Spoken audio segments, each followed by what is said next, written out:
உங்கள் வீட்டில் நடக்கிற எல்லா விருந்துகளையும் ரொம்ப சந்தோஷமாக மாற்றணுமா? கீயாஸ் கிச்சனுக்கு கால் பண்ணுங்கள்.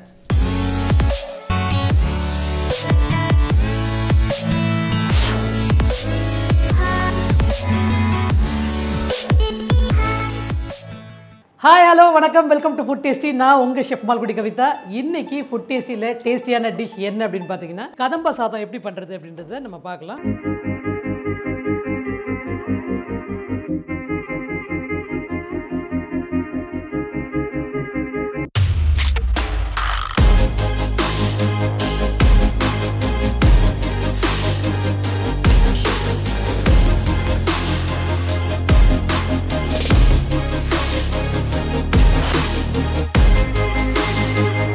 கதம்ப சாதம் செய்யறதுக்கு தேவையான பொருட்கள் என்னென்ன அப்படின்றத இப்போ நம்ம பார்க்கலாம். வேக வைத்த பச்சரிசி சாதம், தக்காளி, சின்ன வெங்காயம், பச்சை மிளகாய், கொத்தமல்லி தழை, கருவேப்பிலை, காய்ந்த மிளகாய், கதம்ப சாத மசாலா பொடி, உப்பு, தனியாத்தூள், பெருங்காயத்தூள், மிளகாய்த்தூள், மஞ்சள் தூள், கடுகு, உளுத்தம்பருப்பு, சின்ன ஜீரகம், சமையல் எண்ணெய், கொப்பரை தேங்காய், புளிக்கரைசல், கதம்ப காய்கறி. ஃபஸ்ட்டு அடுப்பை பற்ற வச்சு பேன் வச்சுருக்கோம். பேன் நல்லா காஞ்சதுக்கப்புறம் எண்ணெய் வந்துட்டு ஒரு 3 டேபிள் ஸ்பூன் எண்ணெய் விட்டுக்கோங்க. எண்ணெய் நல்லா காஞ்ச பிறகு நம்ம வந்துட்டு தாளிப்பு போட்டுக்கலாம். இந்த மாதிரி கதம்ப சாதம், சாம்பார் சாதம், பிசிபெலாபாத் இதெல்லாம் பண்ணுறீங்க அப்படின்னா ரைஸ் வந்துட்டு நல்லா சாஃப்டாக பாயில் பண்ணி வச்சுக்கோங்க. சாதம் குழஞ்சிது அப்படின்னா தான் சாப்பிடும்போது அது ஒரு அந்த எல்லாமே பிளெண்ட் ஆகிட்டு அந்த மிக்ஸ் வந்துட்டு நல்ல ஒரு ஃபீல் இருக்கும். அதனால் விரைச்சி சாப்பிட்டோம்னா நல்லா இருக்காது. சாதம் வடிக்கும்போது கொஞ்சம் சாஃப்ட் பாயில்டாக ரைஸ் பாயில் பண்ணி வடிகட்டிக்கிட்டிங்க அப்படின்னா அந்த எக்ஸ்ட்ரா இருக்கிற அந்த போர்வேஜ் இருக்குல்ல கஞ்சி, அது போயிடும். அந்த கஞ்சி போயிருச்சுன்னா அந்த சாப்பாடு வந்துட்டு அதில் நமக்கு கார்போஹைட்ரேட் லெவலும் கம்மியாகும். அண்ட் டேஸ்ட்டும் வந்துட்டு டிஃப்ரெண்ட்டாக இருக்கும். அதனால் சாப்பாடு நீங்கள் உள்ளே வச்சு அப்படியே குக்கரில் வைக்காமல் சாதத்தை வடித்து சாஃப்ட் பாயில் பண்ணி வடித்து எடுத்துக்கோங்க. எண்ணெய் காஞ்சிருச்சு. இதில் வந்துட்டு 1 டீஸ்பூன் கடுகு, 1 டீஸ்பூன் உளுந்து, ஒரு 1/4 டீஸ்பூன் சின்ன ஜீரகம், காஞ்ச மிளகா ஒரு 4, கருவேப்பிலை சிறிதளவு, பெருங்காயம் 1/2 டீஸ்பூன். இதை நல்லா ரோஸ்ட் பண்ணிவிட்டு இந்த உளுந்து நல்லா கோல்டன் கலர் வந்த பிறகு இதில் உரித்து வச்சுருக்கிற சின்ன வெங்காயம்,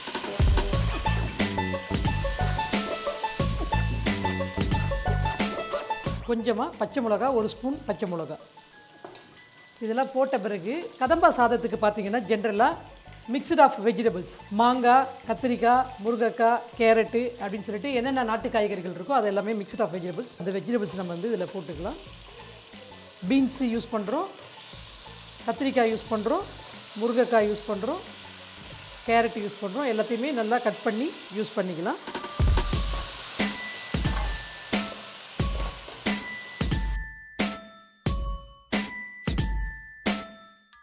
இது கூட நம்ம கொப்பரை தேங்காய் இருக்குல்ல, கொஞ்சம் கொப்பரை தேங்காய் பவுடர் ஒரு ஸ்பூன் போட்டுக்கோங்க.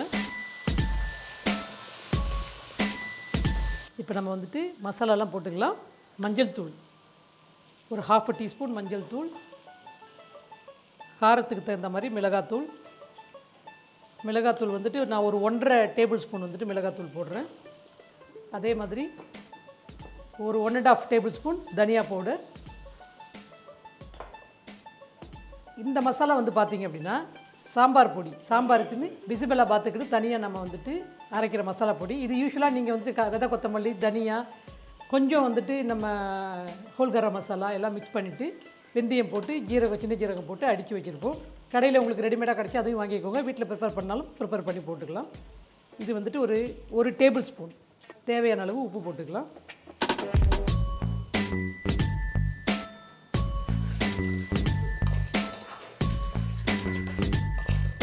இப்போது இதில் வந்து நம்ம என்ன பண்ண போகிறோம் அப்படின்னு பார்த்தீங்கன்னா புளித்தண்ணி.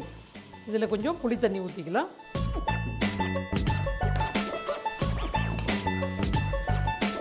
இப்போ இதுக்கு வந்துட்டு ஒரு லெமன் tamarind வந்து நீங்கள் ஊற வச்சு அந்த இதில் நீங்கள் பல்ப் எடுத்திங்கன்னா சரியாக இருக்கும். புளி தண்ணி போட்டிருக்கோம். இப்போ வந்துட்டு நறுக்கி வச்சுருக்கிற தக்காளி, நீங்கள் பருப்புலேயே தக்காளி போட்டு வேக வைக்கிறதா வேக வச்சிட்டிங்கன்னா அப்படியே போட்டுடலாம். அப்படி இல்லைன்னா இந்த மாதிரி தனியாக போட்டு ஒரு வதக்கிக்கோங்க. நான் பொடியாக நறுக்கியிருக்கிறேன் அப்படின்றதுனால நான் அதை கடைசியாக போடுறேன். ஏன்னா ரொம்ப குழஞ்சிடக்கூடாது, தக்காளி பார்க்குறதுக்கு தெரியணுன்றதுக்காக நான் இதை கடைசியாக போடுறேன். கொஞ்சம் பெருசாக கட் பண்ணிங்கன்னா வெங்காயம் போட்ட உடனே தக்காளி போட்டு கூட நீங்கள் வதக்கிக்கலாம். கடைசியாக நம்ம இதில் என்ன பண்ண போகிறோம் அப்படின்னு பார்த்தீங்கன்னா தால். இப்போ வெறும் துவரம்பருப்பு இந்த மாதிரி கொஞ்சம் ரொம்ப குழன்னு இல்லாமல் கொஞ்சம் இந்த மாதிரி கோர்ஸாக வந்துட்டு இருக்கட்டும். அந்த பருப்பு கொஞ்சம் தெரியணும் உங்களுக்கு, இல்லைனா பேஸ்ட் மாதிரி இருக்கும். அந்த கன்சிஸ்டன்சிக்கு பருப்பை வேக வச்சுட்டு இதில் வந்து இதை கொட்டிக்கலாம். எல்லாத்தையும் ஒன்றா கலந்து கதம்ப சாதத்துக்கு இதுதான் பேசிக். இது கன்சிஸ்டன்சிக்கு கொஞ்சம் டைல்யூட் பண்ணிக்கோங்க. ஏன்னா சாப்பாடு போட வந்து அது வேக டைட் ஆகும். இது நல்லா கொதித்து காய் வெந்ததுக்கப்புறம் ரைஸை போட்டால் போதும். இது கொஞ்சம் கொதித்து காய் வந்து வேகட்டும். அந்த ட்ரம்ஸ்டிக் வந்து வெந்துச்சுன்னா தான் உங்களுக்கு சாஃப்டாக இருக்கும். மற்றதெல்லாம் வந்துடும். காய் நம்ம போடுறது கூட பார்த்திங்கன்னா வெட்டுற காய்கறிகள் பெருசாக போட்டிருப்போம். சின்னதாக போட்டிங்கன்னா இதுவும் கரைஞ்சிரும். அதனால் அதுக்கு தகுந்த மாதிரி நம்ம யூஸ் பண்ணிக்கலாம். காய்கறிகள் எல்லாமே கலந்து பண்ணுறதுனால இதுக்கு கதம்ப சாதம் அப்படின்னு சொல்லுவாங்க. இது நம்ம வந்துட்டு பிரசாதமாகவும் நம்ம எல்லா இடத்துலையும் கொடுப்பாங்க. நாமும் இதை வந்துட்டு அப்படியே கொடுக்கலாம் இந்த நவராத்திரி சீசனில். சரியா? இப்போ பார்த்தீங்கன்னா இதில் முருங்கைக்காய் வந்து நல்லா வெந்துருச்சு. காய் வந்து பார்த்திங்கன்னா இதை பாருங்க ஃபுல்லாக பாயில் ஆகிடுச்சு.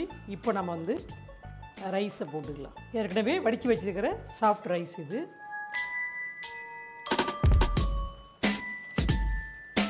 இது நல்லா போட்டு இதில் மிக்ஸ் பண்ணிக்கலாம்.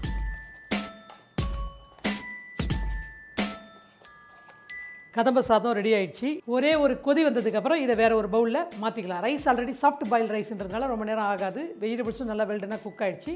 இப்போ இதை பாருங்கள் கொதி வருது லைட்டாக. டக்குன்னு நம்ம வந்து வேறு பவுலில் மாற்றிக்கலாம்.